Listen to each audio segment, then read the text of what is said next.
നമസ്കാരം, എല്ലാ കൂട്ടുകാർക്കും എൻ്റെ യൂട്യൂബ് ചാനലിലേക്ക് സ്വാഗതം.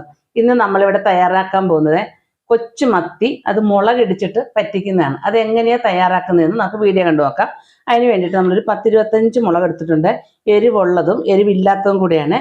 ഇത് നമുക്കൊന്ന് മിക്സിയുടെ ജാറിലിട്ട് നന്നായിട്ട് ചതച്ചെടുക്കാം.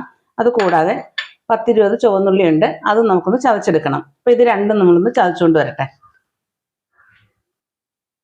ഇപ്പം മുളകെല്ലാം നമ്മൾ ഇതുപോലെ നന്നായിട്ട് ചതച്ചെടുത്തിട്ടുണ്ട്. നമ്മളിത് നന്നായിട്ട് കഴുകി ഉണക്കിയ മുളകാണ്. നന്നായിട്ട് ഉണങ്ങിയത് കാരണം മുളക് നന്നായിട്ട് നമുക്ക് ചതഞ്ഞ് ഇട്ടിട്ടുണ്ട്. മുളകൊക്കെ ഉപയോഗിക്കുമ്പോൾ എപ്പോഴും കഴുകി ഉണക്കി ഉപയോഗിക്കുക. ഇനി നമുക്കിത് ഉള്ളി ഒന്ന് ചതച്ചെടുക്കാം. അതിൻ്റെ കൂടെ തന്നെ 1/4 ടീസ്പൂൺ പെരിഞ്ജീരകം, 1/4 ടീസ്പൂൺ കുരുമുളകും ഉണ്ട്. ഇതെല്ലാം കൂടെ നമുക്കൊന്ന് ചതച്ചെടുക്കാം. ഒന്ന് ചതച്ചെടുക്കുക ചെയ്യാവുള്ളൂ, അരഞ്ഞു പോകരുത്. ഉള്ളി നമ്മൾ ചതച്ചെടുത്തിട്ടുണ്ട്. ഇനി നമുക്ക് കറി തയ്യാറാക്കാം. ഇനി ചട്ടി അടുപ്പത്ത് വെച്ചിട്ടുണ്ട്. ചട്ടി നന്നായിട്ട് ചൂടായി വരട്ടെ. ചട്ടി ചൂടായി തുടങ്ങിയിട്ടുണ്ട്. അതിലേക്ക് നമുക്ക് 2 സ്പൂൺ വെളിച്ചെണ്ണ ഒഴിച്ചു കൊടുക്കാം.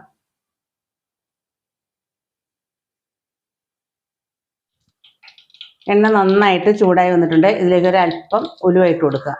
കടുക് ഇടണ്ട കേട്ടോ, ഉലുവ മാത്രം മതി. ഉലുവ ഇട്ട് കൊടുക്കുക. ഉലുവ ഒന്ന് പൊട്ടി വരട്ടെ. ഉലുവ പൊട്ടി വരുമ്പോൾ അതിലേക്ക് ഇഞ്ചിയും വെളുത്തുള്ളിയും ചതച്ച് ഇട്ട് കൊടുക്കുക. വെളുത്തുള്ളി നന്നായിട്ടൊന്ന് മൂത്ത് വരട്ടെ. മൂത്ത് വന്നതിന് ശേഷം നമുക്ക് ചുവന്നുള്ളി ചതച്ചത് ഇട്ട് കൊടുക്കാം.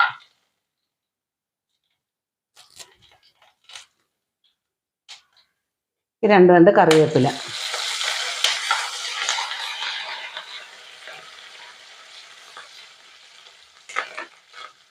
ഇനി ഇതിലേക്ക് ചതച്ച് വെച്ചിരിക്കുന്ന ചുവന്നുള്ളി ചേർത്ത് കൊടുക്കാം.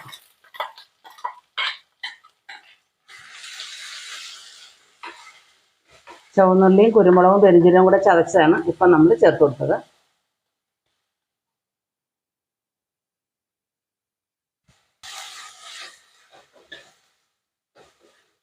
ഇത് നന്നായിട്ടൊന്ന് വാടി വരണം. ഉള്ളി നന്നായിട്ടൊന്ന് വെന്ത് വരണം. ആ പരുവം വരെ നമ്മളൊന്ന് ഇളക്കി കൊടുക്കണം.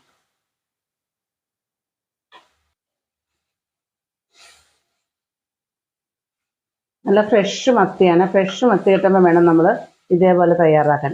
അപ്പോഴാണ് അതിന് നല്ലൊരു ടേസ്റ്റ് തന്നെ ഉണ്ടാകത്തുള്ളൂ. അത് ഉടഞ്ഞ മത്തിയൊന്നും എടുക്കരുത്. ഇത് നല്ല കടപ്പുറത്തുനിന്ന് പിടിച്ചുകൊണ്ട് വന്ന അതേപടിയുള്ള നല്ല ഫ്രഷ് മീനാണ്. അതുകൊണ്ടാണ് നമ്മൾ ഇന്നിപ്പോൾ ഇതേപോലെ ഒരു വീഡിയോ ഇന്ന് തയ്യാറാക്കുന്നത്. ഉള്ളിയെല്ലാം നന്നായിട്ട് വാടി വന്നിട്ടുണ്ട്. ഇതിലേക്ക് നമുക്ക് പൊടിച്ച് വെച്ചിരിക്കുന്ന മുളക് ചേർത്ത് കൊടുക്കാം. ഇത് അധികം എരിവില്ല കേട്ടോ. എരിവില്ലാത്ത മുളകും എരിവുള്ളതും കൂടിയാണ് ചേർത്തത്.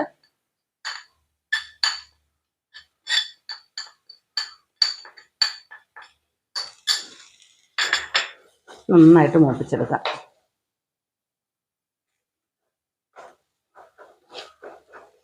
മുളകിൻ്റെ കളർ കാണുമ്പോൾ തോന്നും എരിവുണ്ടെന്ന്, പക്ഷേ ഇല്ല.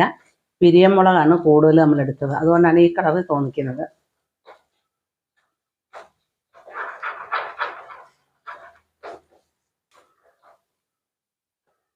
ഈ മുളകൊക്കെ നന്നായിട്ടൊന്ന് വാടി വരണം. അതിൻ്റെ പച്ചക്കുത്തലൊക്കെ ഒന്ന് മാറി വരണം. അതുവരെ നമ്മളൊന്ന് ഇളക്കി കൊടുക്കണം.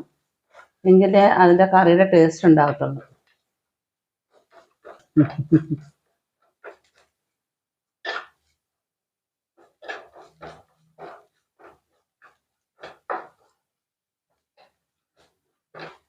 ഇപ്പോൾ ഉള്ളിയും മുളകും എല്ലാം നന്നായിട്ട് മൂത്ത് വന്നിട്ടുണ്ട്. ഇനി ഇതിലേക്ക് നമുക്ക് ആവശ്യത്തിനുള്ള വെള്ളം ചേർത്ത് കൊടുക്കാം.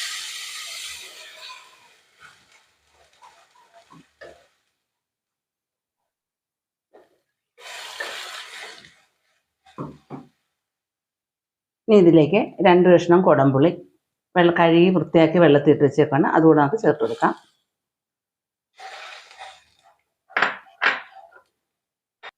ആവശ്യത്തിന് ഉപ്പ്.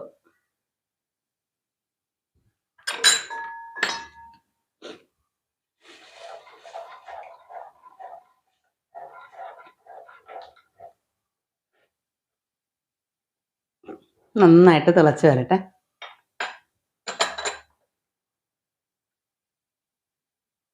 അപ്പോൾ എല്ലാം നന്നായിട്ട് തിളച്ച് തുടങ്ങിയിട്ടുണ്ട്. നമുക്കിതിലേക്ക് വൃത്തിയാക്കി വെച്ചിരിക്കുന്ന മീൻ ഇട്ട് കൊടുക്കാം.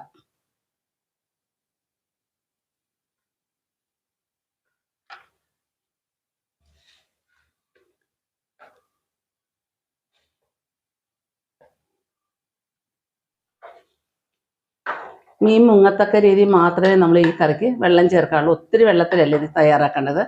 ഇതേപോലെ കണ്ടില്ല, ഇപ്പം മീൻ മുങ്ങത്തക്ക രീതിയിലുള്ള വെള്ളം ഇതിനകത്തുണ്ട്. മീൻ തിളച്ച് വരുമ്പോൾ ഇച്ചിരി കൂടെ വെള്ളമുള്ളതായിട്ട് നമുക്ക് തോന്നിക്കും.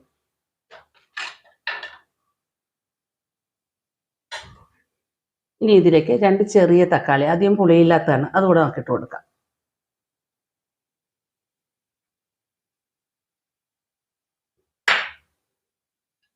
2 പച്ചമുളക്,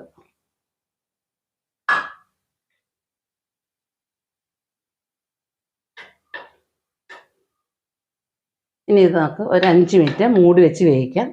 നന്നായിട്ട് വെന്ത് തട്ടെ. ഈ സമയത്ത് വേണമെങ്കിൽ ഇത് നന്നായിട്ട് തിളച്ചതിന് ശേഷം ഇവിടെ ഉപ്പും പുളിയൊക്കെ ഒന്ന് ചെക്ക് ചെയ്യേണ്ടതാണ്. അപ്പോൾ മൂടി വയ്ക്കാം.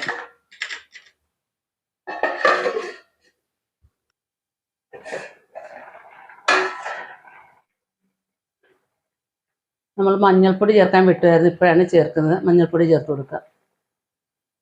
അപ്പം നമ്മൾ മഞ്ഞൾപ്പൊടിയും ചേർത്ത് നന്നായിട്ട് നമുക്ക് ചെറുതായിട്ടൊന്ന് ഇളക്കി കൊടുക്കാം കേട്ടോ. നമ്മൾ എടുത്തു വെച്ചതാണ്, ചേർക്കാൻ വിട്ടുപോയതാണ്, ഇപ്പോഴാണ് ചേർത്തത്. കറക്കി കൊടുക്കാം. ഓക്കെ, ഇനി മൂടി വെച്ച് വേവിക്കാം.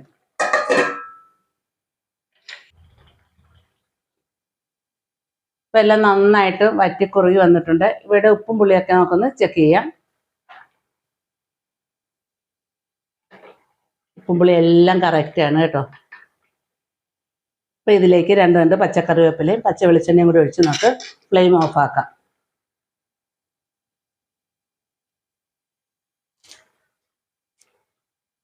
കറിവേപ്പില ഇട്ട് കൊടുക്കുക.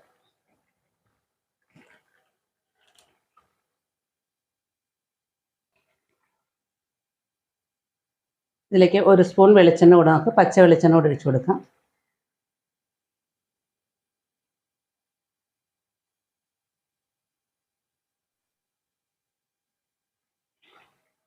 ഇപ്പം കണ്ടില്ലേ, കറിയെല്ലാം നന്നായിട്ട് വറ്റി കുറുകി വന്നിട്ടുണ്ട്. നമുക്ക് ഫ്ലെയിം ഓഫ് ആക്കാം. നമ്മളൊരു 10 മിനിറ്റോളം ഇത് അടച്ചു വെച്ച് വേവിച്ചായിരുന്നു. ഇനി നമുക്ക് ഫ്ലെയിം ഓഫ് ആക്കാം.